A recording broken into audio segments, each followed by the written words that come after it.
Bueno, as folgas de setembro do 72 en Vigo responden, en primeiro lugar, a unhas reivindicacións laborais. É dicir, en Citroën ten lugar a negociación do convenio colectivo, hai un desacordo e os traballadores se plantean facer unha serie de paros, non, en Citroën. Piden unha xuntanza comigo, a Comisión Obreira de Citroën, que facemos no monte. Viñeron por Citroën Isidro Gómez e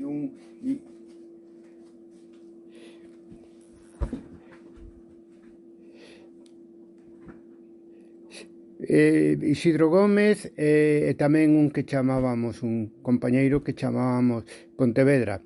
O motivo da consulta conmigo era que en Vigo Obreiro, que eu dirixía, que era o órgano de Comisións Obreiras de Vigo, planteáramos, despois dos paros solidarios en marzo con Ferrol, despois da masacre, pois planteábamos que, bueno, se parou solidariamente e se volveu ao traballo, e planteábamos que quedaba pendente unha folga xeral en Vigo. Daí o motivo da consulta.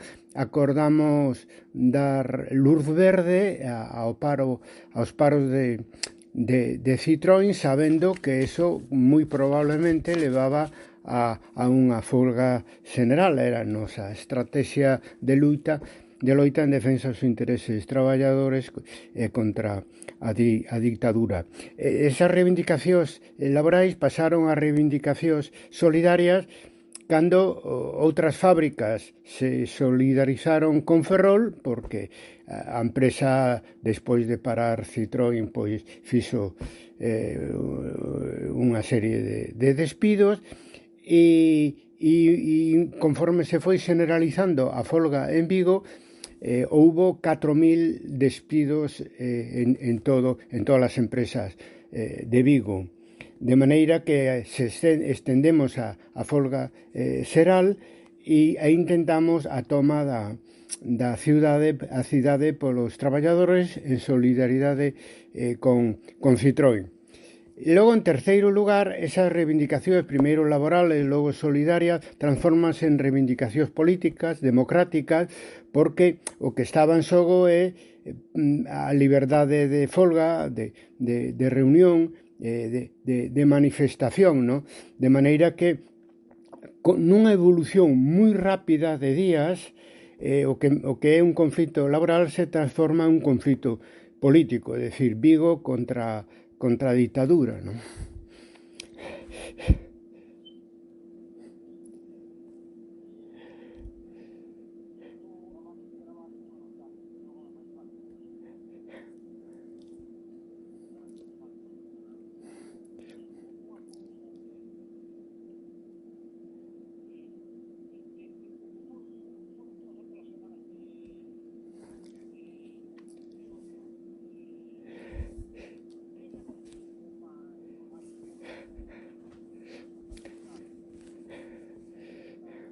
Bueno, as lembranzas personais que teño pois van na dirección seguinte. Eu era o responsable do movimento obreiro no partido en Vigo, non? Entón a miña primeira inquietude é pasar á clandestinidade para poder seguir exercendo a miña función. Entón os recordos son pois eso de ir de casas en casas de familiares normalmente, polos camiños.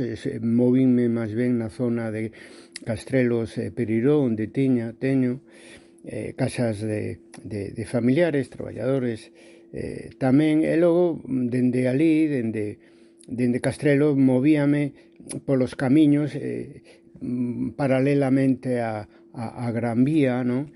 Procurando evitar, pois eso, todo coches, autobuses, taxis, calquera medio de comunicación que pudiera ser facilmente interceptado polas forzas policiais que teñan tomada a cidade. Entón, por donde máis anduve é dende Castrelos hacia arriba, digamos, hacia Paza de España, por San Pedro de Sardomeu, que me daba acceso a Teis e o Calvario, aínda que tamén iba na outra dirección, pois cara as travesas e todo eso. Eso por un lado. O meu horario durante os 15 días de folga trataba de ser regular, o cual, pois claro, requería que non me collera a policía, non?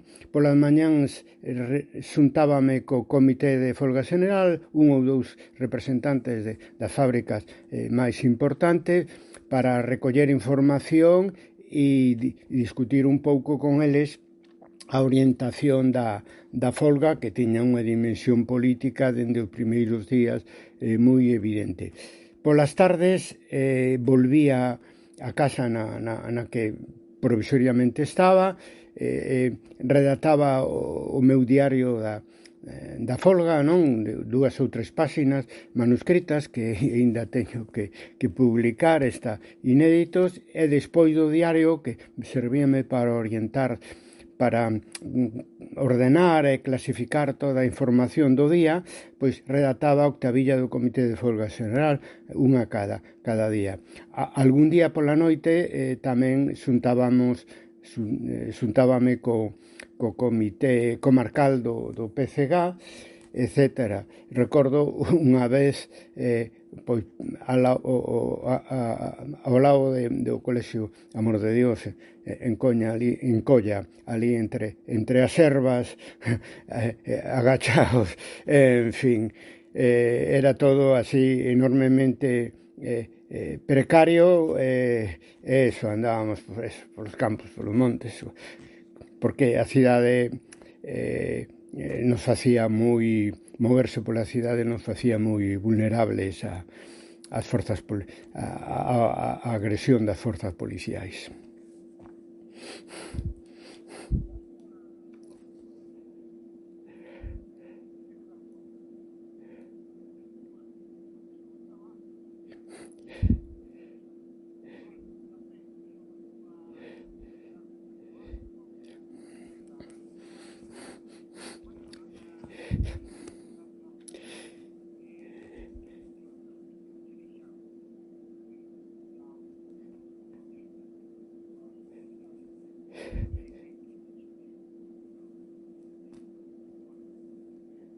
Bueno, digamos que nós estábamos a facer un traballo militante que se correspondía coa nosa propia tradición e experiencia anterior, non?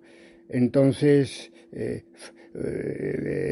é onde ese oído, no, que nos movía, non?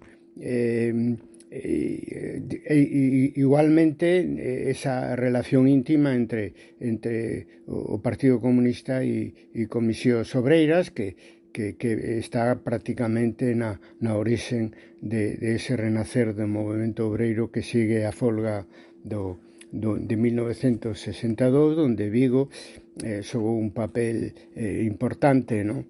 Entón, pois nada especial, máis que era unha ocasión importante que xurdía do propio movemento obreiro para ir a unha folga xeral que axudase nese camiño en Vigo, digo, unha folga xeral en Vigo, que axudase nese camiño no que estábamos tantísimos comprometidos no conxunto de España de ir a un derrocamento da dictadura pacífico, pero moi firme dende a rúa, non?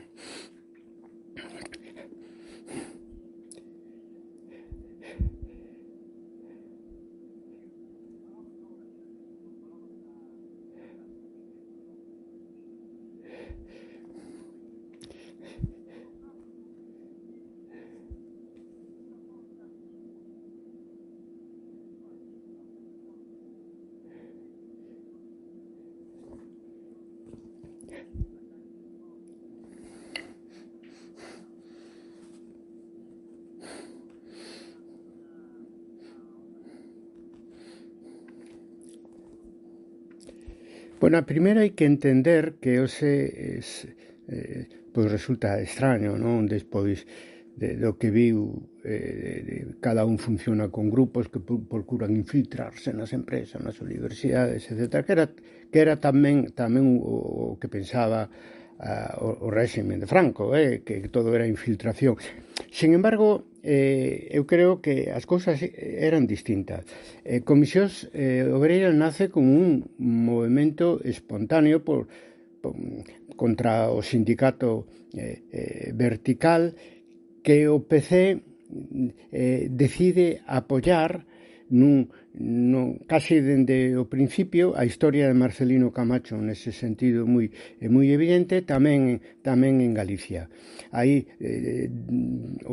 tanto militantes comunistas como do movimento obreiro acordan a entrada no sindicato vertical para utilizalo para promover a loita obreira e as propias comisións obreiras, o que foi un éxito tremendo, e aí se produce unha relación bilateral, ¿no? Nunha doble dirección. Por lo tanto, militantes comunistas nas empresas creaban ou axudaban a potenciar as comisións obreiras, e por outro lado, dirixentes e militantes do movimento obreiro independentes pois se achegaban ao Partido Comunista. O caso máis evidente é Baldino Varela, non? Que originariamente viña dunha familia anarquista. Por lo tanto, digamos que se produce aí pois unha íntima relación entre movimento, non só entre Comisións Obreiras e o Partido Comunista, unha íntima relación entre o movimento obreiro e o Partido Comunista, o movimento obreiro que vai adoptando esa fórmula organizativa de comisións obreiras e de asambleas de fábrica. Eso é moi difícil de entender cando despois se impón esa dinámica de grupos diferentes que como dicía o réxime, se infiltran aquí e alá. Non, neste caso non hubo infiltración, hubo unha produción espontánea de militancia sindical e política que acabou no Partido Comunista, en definitiva. En meu caso tamén, eu entrei no Partido Comunista na universidade, pero viña do sindicalismo democrático na universidade, do sindicato democrático estudiante da Universidade de Madrid. Entón empecé na actividade sindical e logo me aderín ao Partido Comunista simplemente porque era o que máis estaba apostando pola recuperación dos movimentos sociais e pola luta contra a dictadura. Por lo tanto, volvemos ao mismo. A íntima relación entre o Partido Comunista e Comisións Obreiras ten que ver con esa íntima relación entre reivindicacións económicas, reivindicacións sindicais e reivindicacións políticas nesa parte final do franquismo, non? No ano 72, cal foi a aportación do Partido Comunista á folga xeral? Pois bueno, primeiro orientación política, porque nós estábamos nesa estrategia de folga xeral e de folga nacional para o derrocamento da ditadura, non? Eso é o máis importante e é no que eu estaba empeñado, non? E correspondía ademais a miña responsabilidade orgánica, non?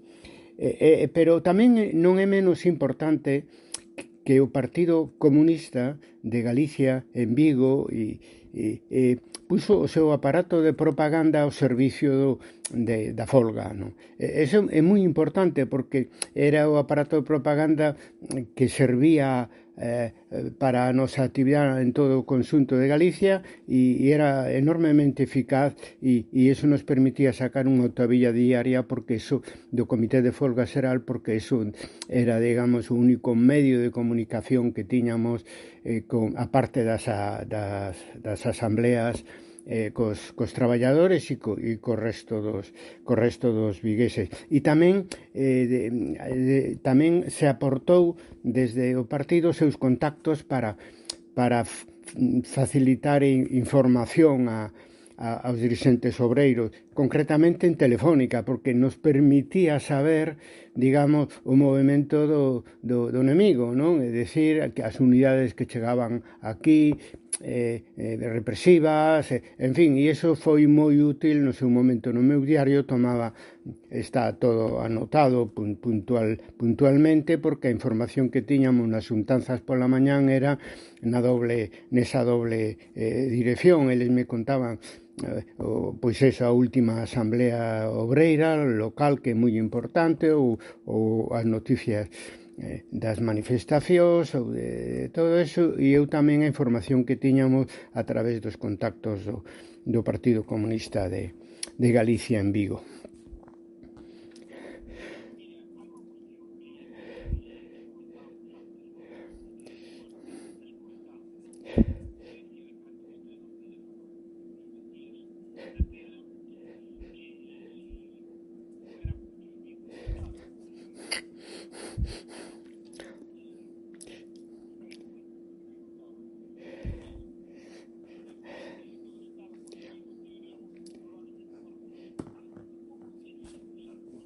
Bueno, mira, é que realmente con todo, en fin, a dificultad que hubo e a represión, a folga desas 2 semanas en Vigo, desas 2 semanas de setembro, foi unha gran victoria histórica. Aguantar 15 días frente a toda a represión que nos caeu en riba é un éxito enorme. Hai poucos casos en España, que se cadran nalgúna localidade do Baixo Llobregat, pero pouco máis. E efectivamente, si esto, por exemplo, si esto se hubiera generalizado no conxunto de España e hubiéramos sido quen de facer unha folga xeral e unha folga nacional, era a maneira que tiñamos para decir que se uniran as clases medias e outros sectores, non? Pois hubiera habido unha transición moi diferente, porque non sería esa transición negociada coas forzas aperturistas do réximen como foi, senón que sería unha ruptura democrática neta, non? Donde as estructuras do réximen anterior, do réximen franquista, hubieran desaparecido para ser reemplazadas polas estructuras democráticas, non?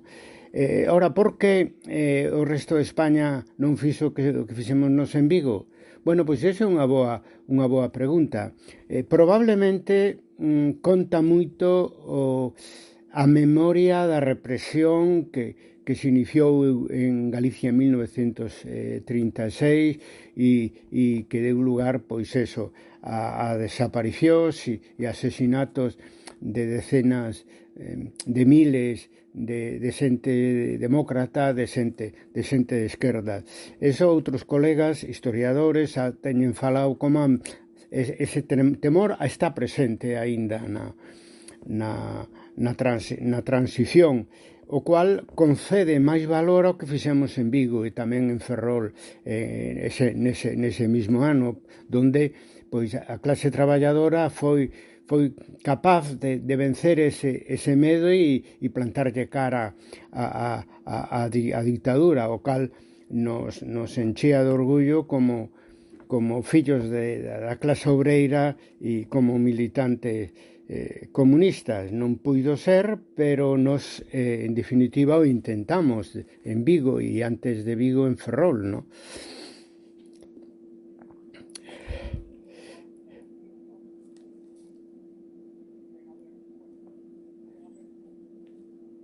Hola, óyote mal. Sí, pues si podes subir a voz, mellor, dime. Igual, pero é igual, ollo. Mellor, sí, vale. Dime.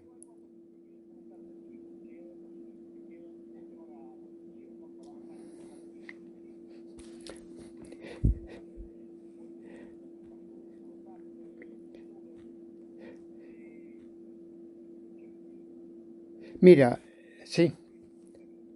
Mira, a represión foi desproporcionada polo que dicíamos antes. É dicir, se o de Vigo se repetira No resto de España a ditadura caía pois como outros regímenes dictatoriales dende a rúa. Polo tanto, había que abortar esa experiencia de loita sindical e democrática. Entón, a cidade foi ocupada, viñeron xente da Brigada Político-Social, da Policía Armada, por todos os lados. Participou tamén a Guardia Civil, por exemplo, eran guardia civis os que viaxaban nos autobuses de Vitrasa, porque cando dende as fábricas quixemos paralizar a cidade, pensábamos que o fundamental era parar Vitrasa, pero claro, os grupos de traballadores que o intentaban atopábanse como mínimo unha parella de guardias civis en cada autobús. Por lo tanto, hubo realmente unha enorme concentración de forzas represivas, auxeches, detencións, malos tratos, torturas, en algún caso. Eso xenerou unha reacción de medo, sobre todo na clase media, que a diferencia do que sucedeu en Ferrol, que se uniron os traballadores en resposta á masacre en marzo dese mesmo ano de 1972, pois en Vigo a clase media non entrou en escena, non participou, non se solidarizou democráticamente cos traballadores industriales. De feito, non o farían hasta o 4 de Nadal de 1977 na manifestación pola autonomía. Logo, tamén hai que facer notar a vergoñenta colaboración dos empresarios de Vigo con esa represión. Había despachos da Brigada Político-Social nalgúnas empresas, constame o caso de Barreras, que onde traía meu pai, meus tíos, meus primos, coñezo máis, non? Pero a través do gobernador civil, os empresarios aceptaron ignominiosamente despedir a esos 4.000 traballadores que querían, en definitiva, que foran readmitidos os traballadores despedidos polo paro de Citroën. Polo tanto, como decir, se non queres caldo, dúas tazas. A aposta do réximen por impedir a folga xeral de Vigo foi tremenda. Desos 4.000 quedaron 400 despois do fin da folga, despedidos, é dicir, é un problema que non se resolverá dunha maneira plena hasta a amnistía de 1977. E ahora con eso vou rematar, é dicir, que o coste da clase obreira neste episodio do que estamos a falar de loita pola democracia en Galicia, pero tamén en España, foron sobre todo os despidos. É dicir, que neses 5 anos, entre 1972 e a promulgación da amnistía en 1977, moitas familias o pasaron moi mal. Algúns emigraron, outros viviron nese tempo dunha maneira abondo precaria, porque o réximen seguiu controlando e non había maneira de que atoparan emprego noutros sitios. Nalgúnas empresas se conseguiu algunhas readmisións, pero ese problema quedou pendiente ata a amnistía. De feito, en 1976 organizamos a primeira manifestación sin represión, é dicir, que pudemos manifestarnos por unha negociación que eu fixera co gobernador civil daquel entón, que despois entrou na UCD, era bastante aberto, non? Era na época de Suárez, eso foi en 1976. Pois hai unha foto ali da manifestación diante do Club Náutico de Vigo, e todos son puños, é un bosque de puños. Unha é a maioría das pancartas eran pedindo amnistía sindical, non tanto amnistía política, non? Como amnistía sindical. Polo tanto, tanto a democracia como Galicia teñen unha gran débeda cos traballadores de Vigo e Ferrol que habería que subsanar, pero non sei se se fará. Hai algúns detalles por aí, pero non sei se se fará sencillamente, ainda que a historia así, non?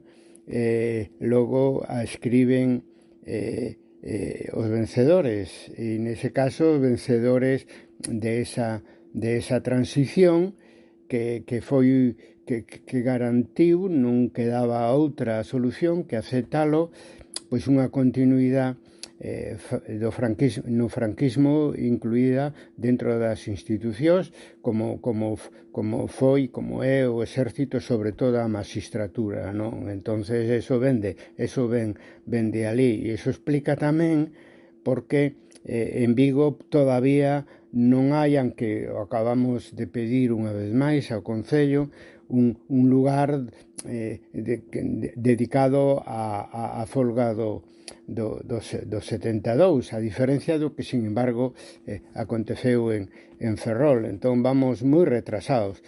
Vimos de celebrar, estamos a celebrar o 50 aniversario da folga do 72, como se non tuvera nada que ver coa democracia que hoxe disfrutamos. E, bueno, as cousas hai que facelas non porque teñan un reconocemento, sino porque é o correcto, que é o que fixemos naquela ocasión, e volveríamoslo a facer si se dera esa situación e tuveramos azos e idade para elo.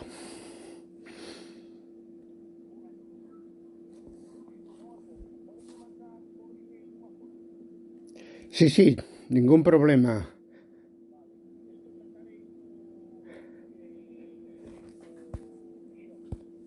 De acordo, salerá en Nós os xoves.